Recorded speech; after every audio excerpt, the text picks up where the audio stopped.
Hey guys, welcome into Craze's Corner. Make sure you guys stay tuned for the later segment. We're going to be talking about some of the highest ranked fantasy football players and what should you do with them. Do you want to sell high? Can you keep them and expect them to lead you to a championship? We'll let you know later. We're going to break down some quarterbacks, running backs, wide receivers, and tight ends. So make sure you guys stay tuned. But first, we're going to get into some news. The first news story: the Panthers have acquired C.J. Henderson in a deal with the Jacksonville Jaguars. The Panthers acquired a fifth-round pick and C.J. Henderson for Dan Arnold and a third-round pick. Dan Arnold and a third-round pick, yeah. So fantasy implications, obviously I think this is a big upgrade for Tommy Tremble, who is now the Panthers' number one tight end, the rookie they drafted in the third round. He scored on a run play last week, and I think that they're going to continue to implement him into the offense. For Dan Arnold, I don't think this really changes his stock much. He's going to be the number one tight end in Jacksonville, but he was the number one tight end in Carolina. It didn't really lead to much for him. But I think this is really good for the Panthers defense. They did lose J.C. Horn, who's now on IR with a broken foot. So he fills in nicely in that role. And then when J.C. Horn comes back, to have the ability to have Dante Jackson, J.C. Horn, and C.J. Henderson, who are all super young. I think it's going to be a great secondary for Carolina. The next injury update is James White. This is extremely unfortunate, but he did suffer a hip injury, and he is going to miss the entirety of the 2021 season. As a guy who doesn't really get much praise, he's done so much for the Patriots organization throughout Tom Brady's tenure, and even after. He's always been that reliable check-down guy, and he's one of the best at what he does. So this is extremely unfortunate to see. I've always been a huge fan of him, and I wish him a speedy recovery, and I hope to see him back next year. And the third story, this seems to be an annual thing, but Josh Gordon was reinstated by the NFL, and he has decided to sign with the Kansas City Chiefs. He's currently on their practice squad, but once he comes acclimated to the offense, he will be promoted. So what will we see out of Josh Gordon? Is Josh Gordon going to be the number two? I think he's got the talent to be the number two wide receiver in Kansas City. The third target behind, obviously, Travis Kelce and Tyreek Hill. But in that offense, they've been losing some games, so I think Josh Gordon can bring that big play upside. He was an amazing wide receiver with the Browns. Obviously, people forget how good he was. So I think this is good for the Chiefs, but we'll see. Do you guys think Josh Gordon can be fantasy relevant? Let us know using the Media app. The Media app is an amazing app. It's a virtual press conferencing app. There will be a new version releasing soon, so make sure you guys download it and keep checking the updates. It's going to be coming soon. I'm super excited about it, and I hope you guys check it out. It's really great for all your fantasy leagues.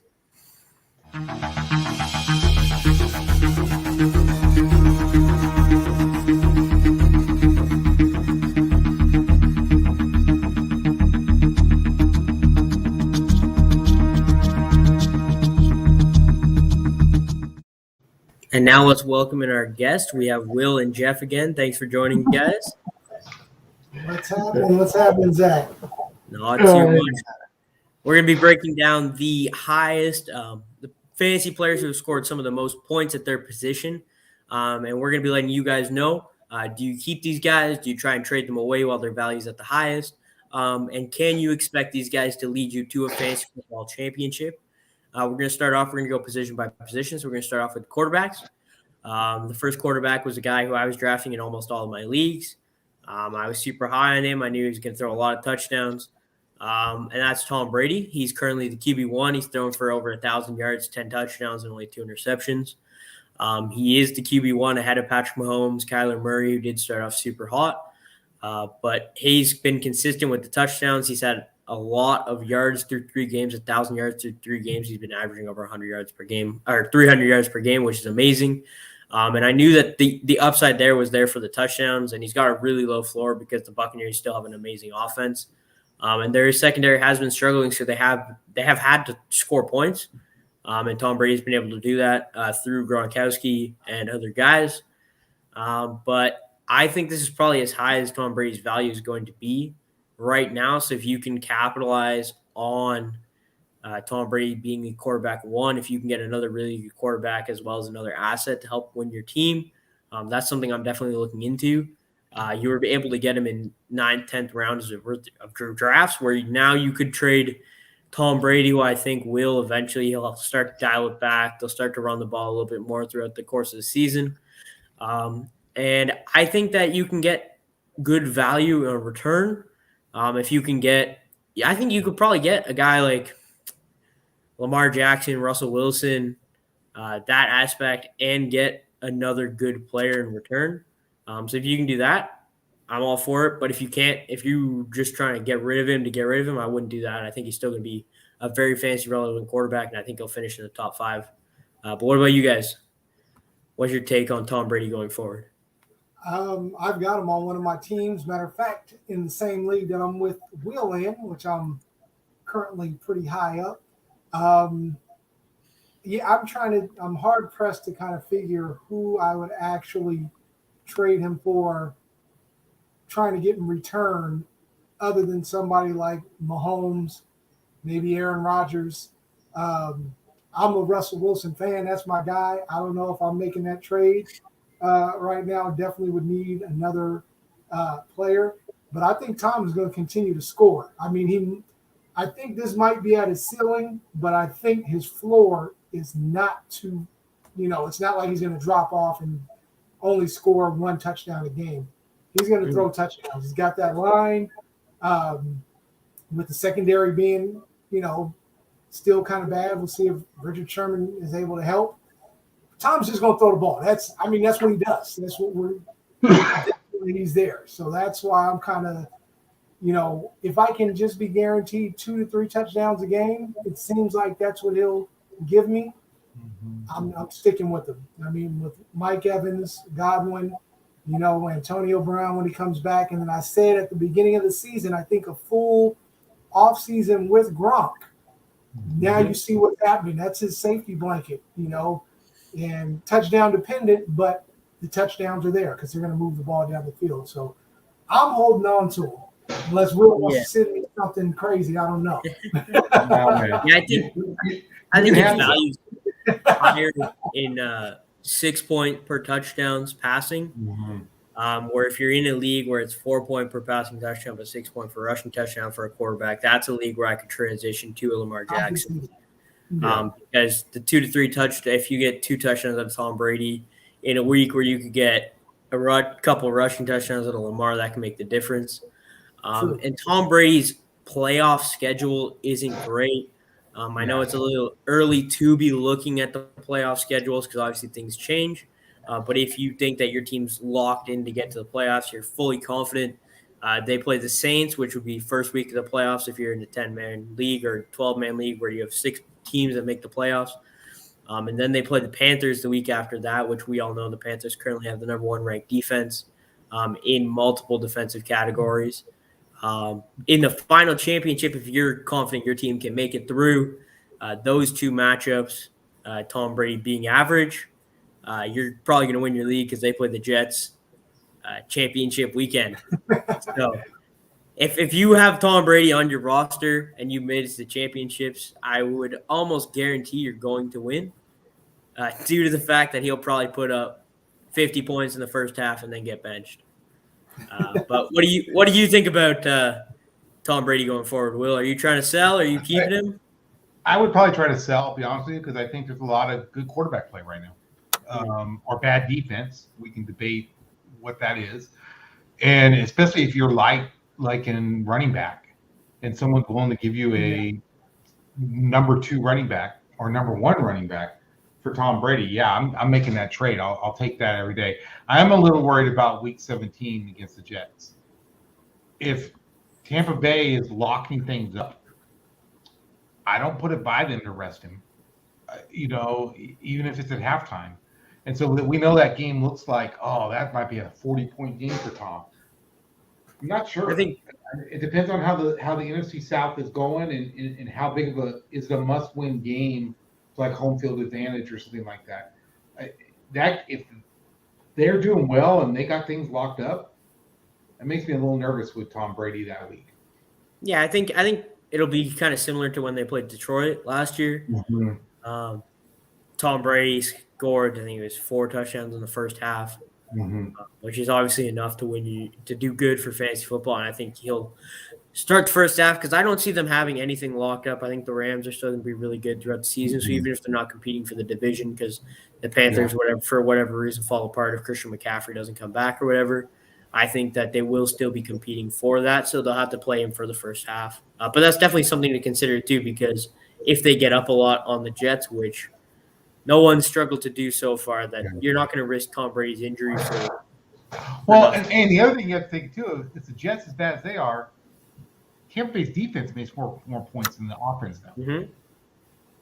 right? And so it looks like a great matchup, probably is, but it makes me a little nervous. That's all. Yeah, for sure. Like the defense they can get pick sixes or they can get a bunch of picks and set Tom Brady up at the 20-yard line almost every drive. Yeah. And all he's got to do is throw a touchdown. So it's going to be a matchup where he does really good or he's going to be really bad. Yeah. But we'll move on to the next guy who did have a down week last week. But I still think he is one of the top quarterbacks, which is Kyler Murray. He's currently the QB3. He was the QB1 over the first 2 weeks. He's got 10 total touchdowns. 3 of those are coming on the ground. But he has thrown for 4 interceptions. He threw 2 in week 2, and he threw 1 last week against Jacksonville. He's got the rushing upside for sure. If you're in like I said, a 4-point per passing touchdown, 6-point for rushing touchdown, I think he's more valuable than some other guys. But I am worried a little bit about Kyler Murray going forward. I don't think any of us in here are the biggest believers in the Cardinals as a team. I think that Kyler Murray will still be fantasy relevant. I think he'll probably finish as a top 7 or 6 quarterback when it comes down to it at the end of the season. But if you can still I think it's probably – I would have sold high last week. But if you can still get good value for him, he's another guy who I would look to move on for. I'm not going to say I'm going to want to move on from all these guys, so don't worry, guys. There is some players that I'm going to say you can ride to a championship. I just don't think quarterback is necessarily that position. If you can get your depth at running back and wide receiver, I think that's much more important to a successful fantasy football run than a really good quarterback because injuries at those positions happen much more often. And if you have a guy if you have Dalvin Cook, Christian McCaffrey, guys who are in and out of the lineups, I think that having a really good running back to come in and substitute for him is more important than having a Kyler Murray or Tom Brady-esque player. So that's just my opinion. But what are you guys' thoughts on Kyler Murray going forward? I know you guys are probably also worried, but how worried are you, and are you looking to move on from him? As long as he can run, it's hard for me to move Kyler Murray because it seems like there's gravy, right? He's going to get you some rushing yards, might get you a rushing TD, probably will get you a rushing TD, right? Mm-hmm. And he's going to put up good throwing yards, right? The back end of their schedule makes me a little nervous.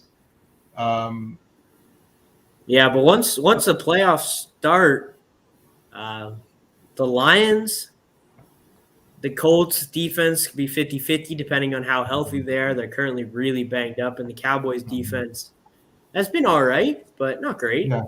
But before the playoffs, I definitely do. They have the Rams, the Bears, Panthers, 49ers, San Francisco, Green Bay. I mean, it's they're entering the meat of their schedule, and so I think if you're going to sell him, you have to sell him now, because 4 weeks from now you may not be able to get as much as you could now. And the only thing is, to me, that either you have to have a good quarterback as your number 2 that you can live with, or you have to be getting a decent quarterback back. Yeah, because you're losing the mobility. You're losing those points that you get from him running. And to me, that's which is really important for fantasy quarterbacks because obviously you get 0.1 points for every 10 rushing, or you get 0.1 points for every yard. So you get if he rushes for 10 yards, you get a point, whereas you don't get that much for passing, which does make a huge difference. And he has been rushing. He hasn't been rushing too much. He's got the touchdowns in there, but 31, 20, and 19 rushing yards. It's not amazing, but the touchdowns definitely do help. And we've seen in the red zone, if you guys have been watching, that Kyler Murray has been the red zone back.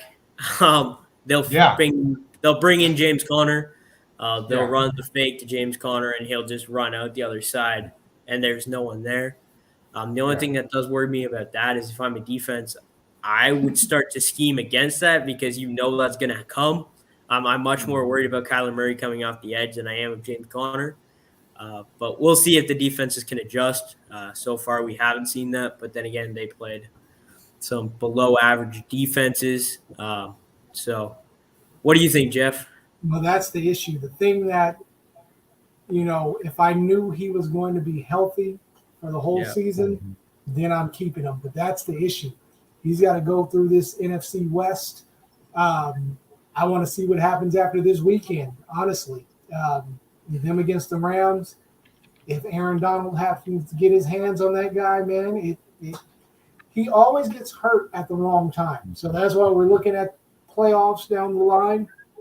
Honestly, he may not even get that far.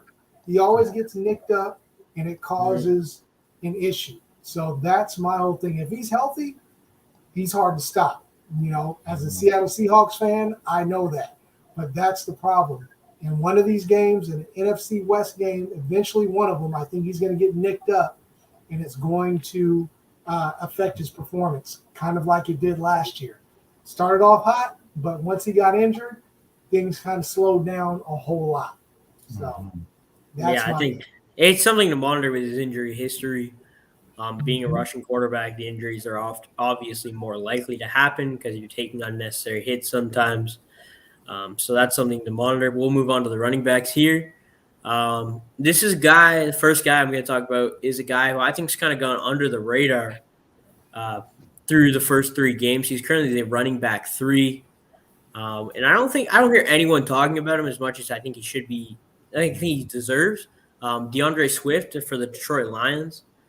He's had 33 attempts for 123 yards on the ground, which only equates to about 3.7 yards per carry, which isn't great. Their offensive line has been banged up to start the season, which also doesn't help. But he has had 23 targets, 19 receptions, 166 yards, which is a lot for a running back. That's a lot of targets. So I think that his role through the passing game is definitely important. We'll see going forward how much that actually continues. Obviously, Jamal Williams is getting the work, and the Lions don't have a great defense. So they've been playing from behind a lot. So I think he will continue to get the passing game work, which is something I don't think you can capitalize on DeAndre Swift's value right now because I don't think enough people are talking about him, and I think his RB3 is under the radar. So he's the guy I'm going to keep. I'm going to continue playing him because I think the passing work is going to come. He's got 2 touchdowns on the season so far. I think he had 20 points week 1, and then he went to 9 points, and then he went back up to 20. One thing to monitor, though, his week 1, he played 68% of snaps, and that has gone down each week till last week where he played 56% of the snaps. So that could be them getting Jamal Williams more involved. But on that 56% of the snaps, he still had his share of rushes, his share of receptions, and he had 20 points. So we'll see. I don't think you can capitalize on his value and get enough in return right now. So he's a guy I'm keeping. He's a guy I think that you can move forward with as your running back. I would be more comfortable with him as my running back 2 because I think he's still going to have some down weeks where Jamal Williams will get the touchdown or they'll just be so far behind that he'll get the targets, but sometimes they won't come down with them. But what do you guys think about DeAndre Swift going forward? Are you guys surprised that he is the RB3 right now? I'm a little surprised, but then I also see how their game script is. You got Jared Goff, whoever's closest to him, that's who's going to get the ball. That's why you see it went from TJ Hawkinson to now DeAndre Swift. He's like, oh, you're right there and you're open. I can get you the ball. Because they really have no downfield threats. They're receivers, it's sporadic who the guy is going to be. So he goes to his faithful with, it's not Hawkinson, it's DeAndre Swift. So, as long as you're in a PPR league, definitely, he's definitely a guy that I'm actually targeting with some trades. But if you're in a standard league, I'm not really touching him because I think goal line even it's Jamal Williams that's getting the touches more so than DeAndre Swift. So, and he's on the Lions, so there's my thought behind that. Only thing I'm going to add is their schedule gets tricky. Look, that game in Chicago this week. Chicago don't cut that grass short; they keep it long. It slows the running backs down. The Minnesota game will be tough. Division games always are. At Cincy, at the Rams, I mean, I don't really see a real good game that I'm really like hyped for him for with Jared Goff and the Lions until maybe week 8 with Philly. But I would, if he's my third running back or my second running back, I'm probably going to roll with him right now because whoever I get, who am I trading him for? So maybe somebody's okay. So somebody crazy enough to give up Dalvin Cook because like, oh, he's hurt. I don't know. At least Swift is playing. Is somebody? I'm trying to think. What can you get for Swift that's worth value that you would move him? Yeah, exactly. That's kind of the problem I see right now, that he's gone so much under the radar that people don't realize how good he's been. So I don't think, like some of the other guys that have been on this list that have got the media attention, I don't think you can capitalize on him being the RB3 right now. I put him on this list because I wanted to give the Swift owners confidence going forward that he's going to see the targets. That's going to make him a viable option to start each and every week going forward. If I could get James Robinson for him, I would do it. That is an interesting thing going forward. James Robinson or DeAndre Swift going forward. I would probably. That's tough because James Robinson is in a system with Urban Meyer that you can't trust Urban Meyer. Right. But if I had James Robinson, would I trade him for DeAndre Swift going forward? Probably not. I view them both kind of in the same tier as an RB2. I think Swift probably has the higher upside with the passing game. If you're in any type of PPR, so I might actually, if I have James Robinson and I'm in any type of PPR, I might actually flip him for DeAndre Swift. I'll make that trade all day. Exactly. That's why I think I am confident that he's going to see the targets. Obviously, Jamal Williams is going to get his, but in an offense where Jared Goff's the quarterback who likes to check it down, I think both running backs will have value.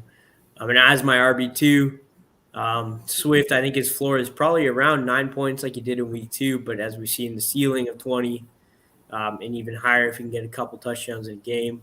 That's really what I'm looking for because my running back one, I want to have a big guy who's going to be consistent, 15-plus points a game. So I think that DeAndre Swift is what I'm looking for. But let's move on to the RB7, who is the running back 2 on his team. This is a guy who's always kind of gone under the radar in fantasy, and then he's gone off so far. Kareem Hunt has had 29 attempts, so a little less than DeAndre Swift, but he does have 165 yards on the ground, which equates to 5.7 yards per carry, which is really efficient. Obviously, the Browns do have an amazing offensive line. And DeAndre Swift had 23 targets. Kareem Hunt, we know, makes his bread in the passing game. And he's had a total of 11 targets through 3 games, which kind of surprised me that it was so low. He has, however, caught 10 of those for 104 yards. So he's been efficient when he has got the ball. He's managed to score 2 touchdowns so far. If you can capitalize on Kareem Hunt right now, I would do it. I would be comfortable with him as my running back 3 when bye weeks and stuff come around. But Kareem Hunt is not a guy I'm looking to start every week due to the fact he's not on the field enough, where I don't think his ceiling is quite as high as some of the other running backs. His snap percent at the highest so far this season was 47, and that was week 2. And his lowest was 38. And I personally can't feel comfortable starting a running back who's only on the field 40% of the time, because I think that's a recipe for disaster when it comes to bust potential. So I would move on from Kareem Hunt if you can. But if not, feel comfortable with him as your running back 3, possible flex depending on the matchup. But I think Chubb's still going to get his. So what do you guys think about Kareem Hunt? Are you excited about the points he's been scoring or nervous about the opportunities he's going to see going forward? Baker, to me, Baker's like golf.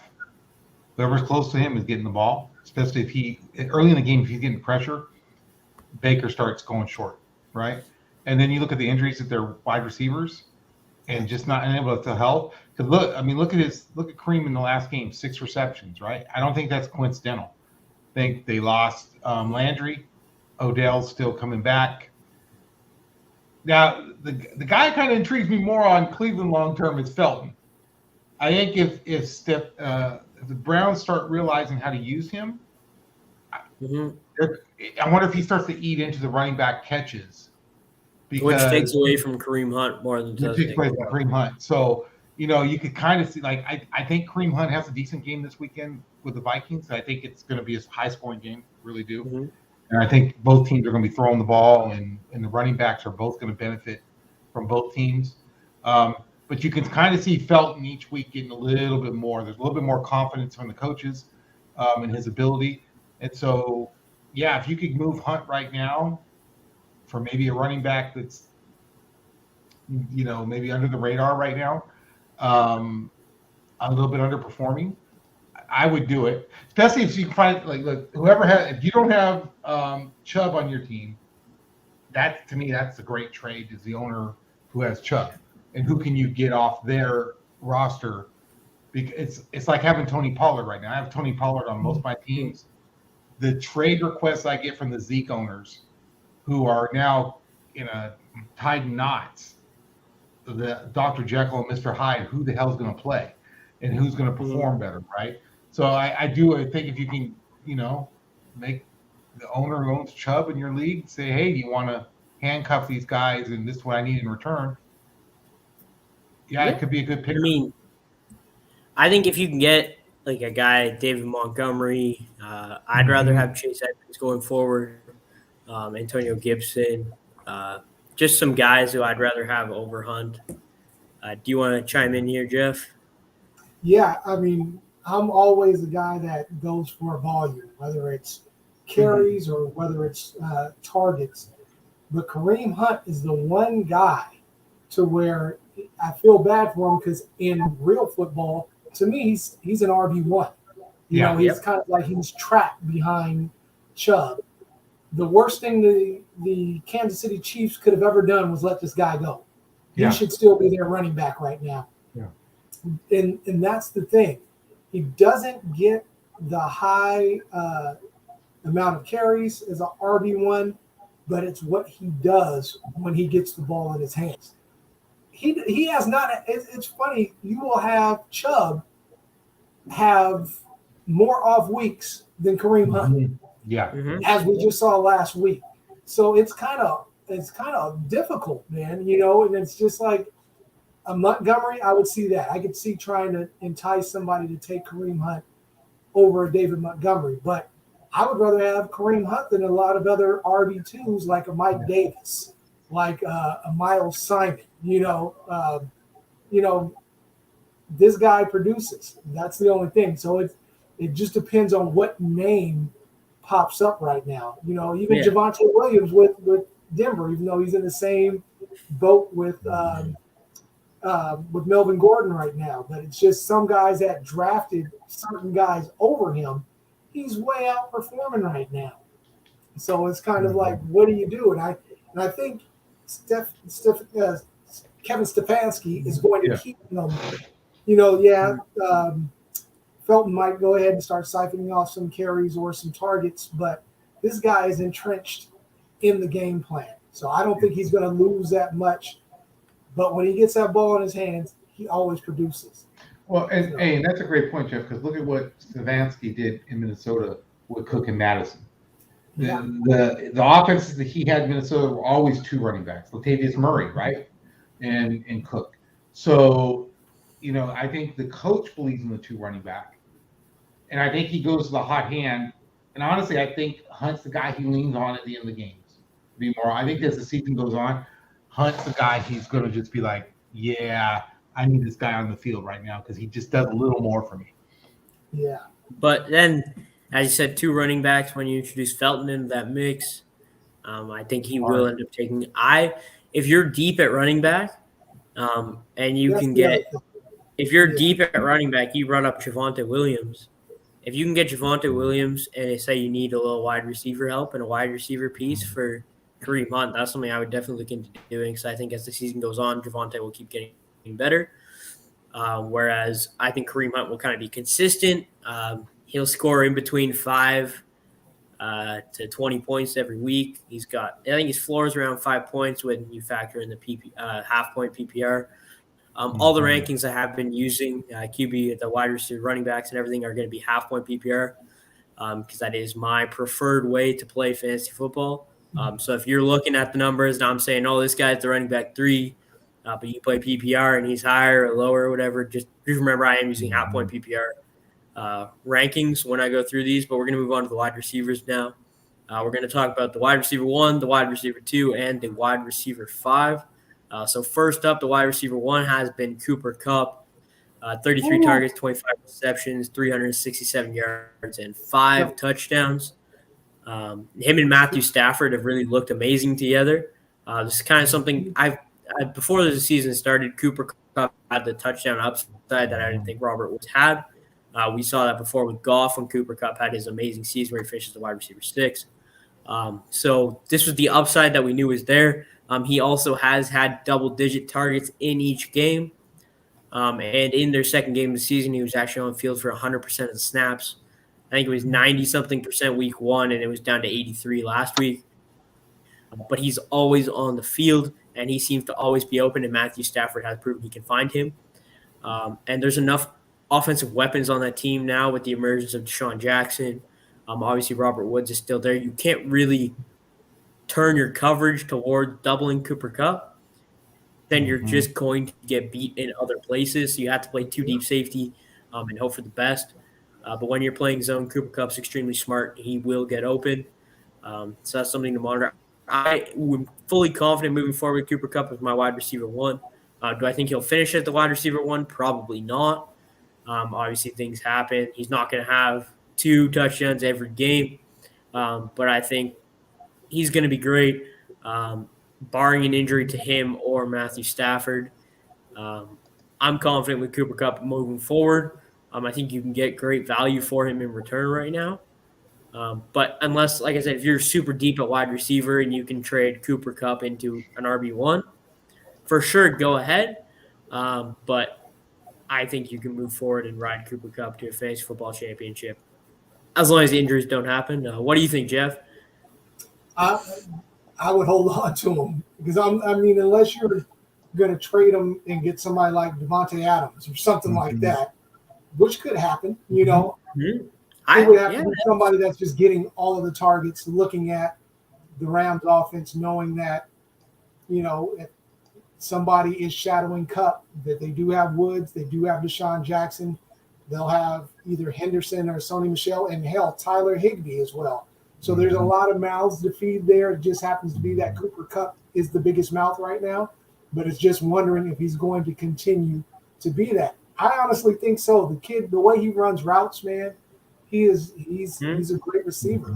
So, unless you're going to get one of those top guys like a Devontae Adams and hell, who else? I'm trying to think right now. Who else would warrant? Would you take? I don't know. You could look. Obviously, you can look at the running backs as well. Would you rather have Cooper Kupp or Saquon Barkley going forward if you're a running back needy team? I'd rather have Kupp because that offense is going to move. You don't know exactly. What and then there's offense, man. There's names like Aaron Jones, Cooper Kupp, Austin Eckler. Like it depends on what you need. If you're super Aaron deep Jones, at wide receiver, and that's it. If you're stacked with wide receivers and you need, but if you're higher end running back, then if you're that type of trade.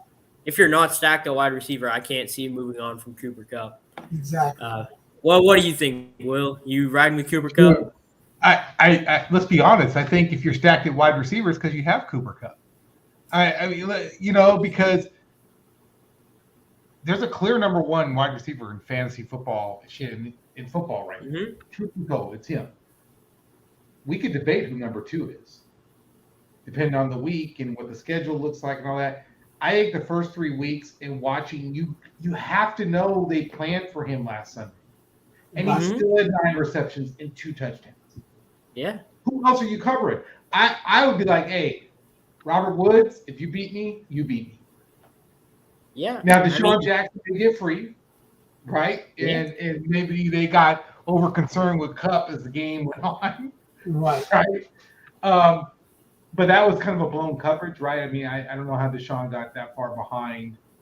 It wasn't like it was there was a man right on him and he made the catch. I mean, he had 5-6 yards Yeah. on that catch, right? So, and Matthew Stafford, as long as he don't hurt that hand, that throwing hand. Yeah. McVay has all the pieces he's ever wanted in place. Yeah. That's what I'm looking at. Yeah. He knows what their offense right it's now. almost like he's playing Madden right now, where he knows, okay, I got this guy here, I know who to go to. So Yeah, and I really like the way that their wide receivers complement each other. Robert Woods has been that solid guy, extremely smart, as well as Cooper Kupp. And then you have Deshaun Jackson, who's a burner. So I like the way that their offense is shaped. We're going to move on to the wide receiver 2 right now. So just put it in perspective in half-point leagues. Cooper Kupp's around 78 points right now. The wide receiver 2 is around 66, and the wide receiver 3 is around 56. So Mike Williams is the wide receiver 2 in fantasy football right now. He has 31 targets, so 2 less than Cooper Kupp, but he's only caught 22. He's had 295 yards and 4 touchdowns. He's had more than 9 targets in each of his games. So are you excited about Mike Williams going forward? He's a guy where I would like to trade while his value is super high. I think he will have his ups and downs. He's struggled with injuries throughout his career.